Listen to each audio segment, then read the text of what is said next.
11,000 कोटी रुपयाच्या वरचा बँकेचा घोटाळा करणाऱ्या नीरव मोदीला सीबीआयने क्लीन चिट दिली. सीबीआयने असं सांगितलं की यांच्या विरोधामध्ये काही पुरावे सापडले नसल्यामुळे यांचा हा चॅप्टर क्लोज करण्यात येतोय. मित्रांनो, मी तुम्हाला थोडक्यामध्ये सांगतो की विषय काय होता. नीरव मोदी जो ज्वेलरीचा बिझनेसमॅन होता, त्याने फॉरेनच्या बँकेकडनं लोन घेण्यासाठी आपल्या पंजाब नॅशनल बँकेचे LOU म्हणजे लेटर ऑफ अंडरस्टँडिंग फेक हे दिले होते.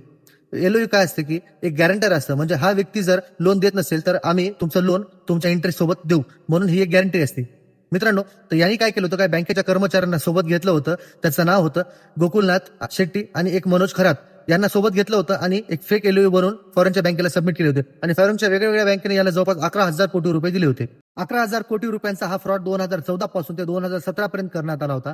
या कार्यकाळामध्ये काँग्रेस हे राज्य होतं आणि बीजेपीचे राज्य होतं. त्यामुळे काँग्रेस बीजेपीवर क्लेम करतं आणि बीजेपी हे काँग्रेसवरती ब्लेम करते. नीरव मोदी जेव्हा या फॉरेनच्या बँकेचे कर्ज रिटर्न करत नव्हता, तेव्हा फॉरेनच्या बँकेने पंजाब नॅशनल बँकेकडे पैशाची मागणी केली. तेव्हा पंजाब नॅशनल बँकेने सरळ सरळ सांगितलं की हे लेटर ऑफ अंडरस्टँडिंग जे आहे ते आम्ही दिलेली नाही. तेव्हा हा प्रकार पंजाब नॅशनल बँकेने सीबीआयला सांगितला आणि तेव्हा हा प्रकरण पूर्ण उघडकीस आलं होतं. या फ्रॉडमध्ये बँकेचे 2 ऑफिशियल सोडले तर नीरव मोदीचा काका मेहुल चोक्सी, नीरव मोदीची वाईफ आमी मोदी आणि नीरव मोदीचा भाऊ निशल मोदी यांचं पण नाव येतं. आपल्या मोदी साहेबांची, नीरव मोदीचे आणि मेहुल चोक्सीचे रिलेशन हे सगळ्या भारताला माहिती आहे. मग मित्रांनो, सीबीआयवर असं कोण दबावतंत्र बनवलं की सीबीआयने सरळ सरळ यांना काही पुरावे नसल्यामुळे क्लीन चिट दिली. मित्रांनो, सीबीआय सारखी संस्था जर अशा आरोपींना क्लीन चिट देत असेल, अशा आरोपींचे फाईल क्लोज करत असेल, तर सामान्य जनतेने कोणाकडे आशेने बघायचं.